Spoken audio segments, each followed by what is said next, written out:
Bueno, seguimos aquí en el debido proceso con un invitado de lujo, el doctor Carlos Zambrano, ex juez de la familia.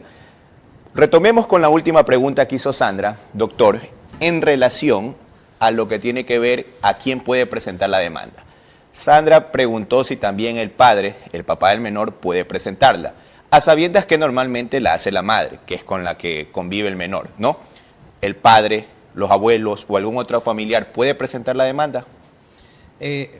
Retomando la pregunta, me quiero referir a lo que dice el Código de la Niñez. Efectivamente, el artículo 6 del Código de la Niñez nos indica sobre la legitimación procesal.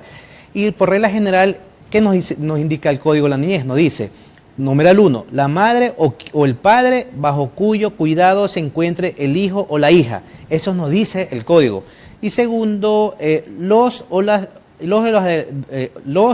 adolescentes mayores de 15 años. Pero, ¿qué es lo que nos indica aquí? La norma dice es el padre o la madre, pero en la práctica, ya refiriéndonos a la práctica, lamentablemente, el hombre en esta sociedad, por ejemplo, ser ecuatoriana, y eso que la Constitución nos dice en el artículo 69 sobre la paternidad responsable, lamentablemente no existe, y eso es lo que se genera. O sea, existe la situación que ya entró un tema tal vez social, de que no existe la educación sexual correctamente, lo cual genera que se procreen hijos. Entonces existen madres solteras y por ende pues la regla general va que las madres son las que demandan, como regla general. Efectivamente, dentro de una relación conyugal o no conyugal, pero ya una relación formada, cuando se termina esa relación, pues la madre se queda con el niño o la niña, no porque lo diga la ley, sino porque ya es la costumbre y se queda. Entonces el padre es el que sale del nido y bueno, pues ella es la que lo tiene. Pero sí, efectivamente también se dan casos excepcionales en los cuales sucede al revés, que la madre se va y se queda el padre y el padre queda con los hijos, pero es muy excepcional. No quiero sonar machista, pero es así. Oiga, yo le planteo una situación. ¿Qué ocurriría en el momento en que el padre está ausente y resulta que la madre también está ausente, pero el niño o la niña está a cargo de los abuelos? Digamos que son abuelos de parte de padre. ¿Le corresponde entonces a los abuelos presentar la demanda de pensión alimenticia? ¿A quién? Ok, por ejemplo, ese es un tema muy importante y complejo, por ejemplo. Claro. Porque si es que los padres salieron por tema de migración, que es lo que pasaba antes, ¿ya? O sea, salen de manera consensuada, entre comillas, y de urgencia porque no hay recursos. Claro. Entonces se quedan, como decir, prestados con los abuelos, sea paternos o maternos, ¿ya? Pero no se formalizó nada. O sea, no es que ellos cedieron su patria potestad a los abuelos para que esté así. Entonces, ahí, si los abuelos quieren hacer algo, yo creo que lo legal sería que tienen que mandar a los dos. A ambos. Okay. Claro, porque ellos son los que tienen que dar y además ellos no los tienen. Pero previamente, para que exista una legitimación, también los abuelos tendrían que ver cómo formalizar esa legitimación con los niños. Entonces ellos tendrían que hacer una demanda, una petición de patria potestad a favor de ellos. Para poder demostrar que ellos tienen la tenencia, que los padres los abandonaron y que efectivamente ellos están al cuidado de los niños. Es una situación muy compleja con la que acaba de plasmarle ahora. ¿Se ha registrado en la vida real? Sí, excepcionalmente sí. Y básicamente fue en los años donde había mucha migración. Ya. Ahora digamos que la historia se repite. Sí, pero bueno, es verdad, la historia se repite. Puede ser que de aquí a un año se generen esos problemas, porque no es que los problemas de migración de una repercuten en temas de familia. Siempre pasa a los 2 o 3 años, ¿ya? Doctor, ¿y qué pasa, ya entrando en el tema, qué pasa cuando el padre o la madre, quien no está a cargo del menor, vive en el extranjero? ¿Cómo se demanda allí o cómo se hace para ubicar a esta persona si yo desconozco, por ejemplo, la dirección del demandado? Bueno, en este caso, pues, se tendría que hacerlo por vía exhorto. Si es que esa persona se fue legal, bueno, entre comillas digo legalmente se fue, pero si se quedó ya está ilegal, pero se sabe que salió, ya entonces se tiene que hacer por vía exhorto, por vía consulado y se lo trata de ubicar. Si es que está regularizado, es más complicado para la persona que está allá porque si aterrizamos en los Estados Unidos tiene leyes muy fuertes sobre esos temas. Entonces, a él le conviene solucionar el tema, o sea, es solucionarlo.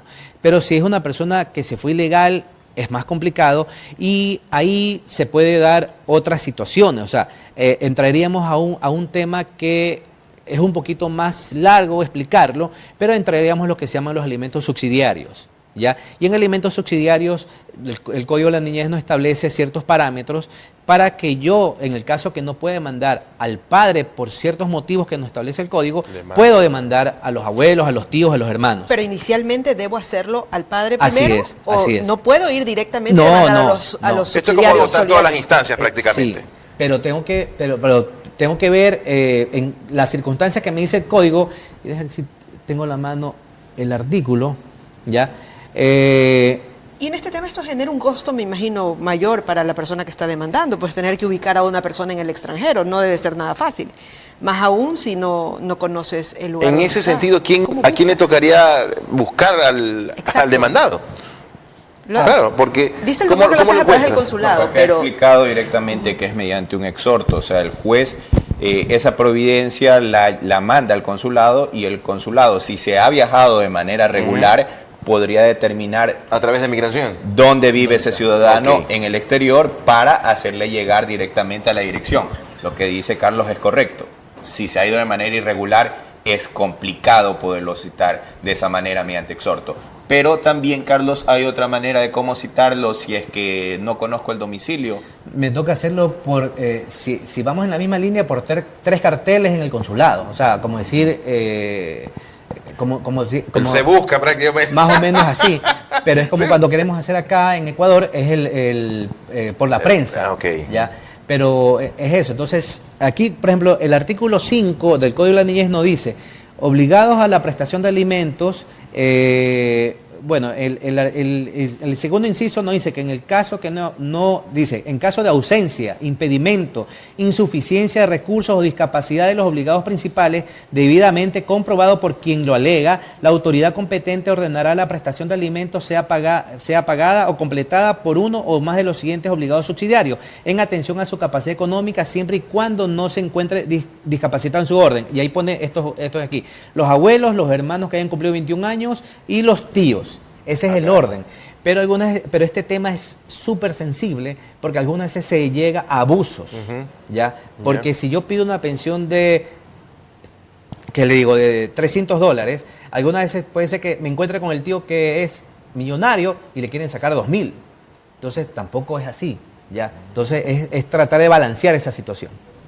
Pero cabe mencionar que igual tendría que primero realizarse la demanda como tal. Obvio, y agotarse todos los Así recursos es. con el obligado principal, que es el padre. Así Si es. por algún motivo no se lo encuentra, allí sí irse con los obligados. Claro, no, subsidiarios. y retomando lo que tú dices, o sea, cuando yo digo el abuso es que algunas veces porque no lo encuentran y ven que es el tío que tiene dinero, dicen, no, me voy a saltar esto y de una vez. No, tienes que agotar, por eso es que las primeras líneas de ese artículo te dice que tiene que, por ausencia, impedimento o insuficiencia de recursos, eso hay que analizarlo bien. Y aquí cabe también la pregunta, ¿cabe algún tipo de medida de apremio en contra de estos obligados subsidiarios, refiriéndonos a los abuelos, tíos, hermanos? Bueno, en teoría sí, a excepción de los abuelos, porque los abuelos, años atrás salió una sentencia de la Corte Constitucional que nos indicaba que ellos no pueden tener aprehensión personal. ¿Ya? Puede haber aprehensiones de carácter reales, pero no personales a los abuelos. En cambio, a los otros sí. Ya. Cuando hablamos de carácter reales, ¿qué sería? Embargo de bienes, retención de cuentas. Una de las consultas también que se hace la gente es ¿hasta cuándo yo debo pasar pensión alimenticia a mi hijo? Hay personas que dicen, bueno, mi hijo ya tiene 21 años, pero todavía está estudiando en la universidad. ¿Debo seguir pagando pensión alimenticia? A ver, por reglas generales 18 años. Por regla general. ¿Ya? Efectivamente, la sociedad ecuatoriana tiene la cultura de que los niños, adolescentes, terminan el colegio y tienen que ir a la universidad. Correcto. ¿Ya? Entonces, la excepción es que los que no van, hasta ahí llegó. Finiquitó el derecho. ¿Ya? Y si sigo estudiando, pues la ley me da hasta los 21 años. ¿Ya? Ahí viene la primera excepción. Y la segunda excepción es que si tiene discapacidad, es indefinida. Entre comillas, hasta cuando cure su incapacidad. Pero si a los 21 años él sigue estudiando, pero él no termina la universidad a los 21 años. ¿Qué pasa que en el momento en que cumplió 21 años, pero sigue estudiando en la universidad, por qué a veces motivo la carrera es muy larga? ¿Qué ocurre en ese momento? A ver, yo me remito a la ley. Aunque siga estudiando, 21 años. O sea, es tajante entonces. Es tajante. Pero tengo que comentar algo y creo que ustedes lo saben. En algún momento había un proyecto de ley en la Asamblea que se quería hacer hasta los 24 años. Yo considero, mi apreciación es que yo creo que y creo que estamos coterráneos, creo que nuestros padres nos enseñó que a partir de los 18 años salgas a buscar trabajo y tu definición profesional. Creo yo que buscar por parte de, no sé, de ciertas líneas políticas, sin determinar cuáles son, de que se extienda ese derecho es tal vez subsidiar alguna falta de emprendimiento o fuerza de comerte el mundo. ¿Ya? Entonces, tú lo sigues becando, por decirlo así, a tu hijo 24 años, o sea, casi un cuarto de siglo. Cuando ya a los 18 tienes que ver cómo es. O sea, claro, creo que nuestros abuelos ya a los 16 ya estaban trabajando, incluso hasta mucho antes. Exacto, entonces yo creo que es un tema más de legal, es un tema de sociedad. Y también de enseñarle a nuestros hijos que ya a los 18, por muy aparte que yo te pueda ayudar hasta los 3 años más en la universidad, es cuestión de que puedas tú buscar tu línea. ¿Qué hago en ese sentido? ¿Qué presento? ¿A dónde voy? Bueno, ahí te toca presentar la petición de extinción de prestación de alimentos.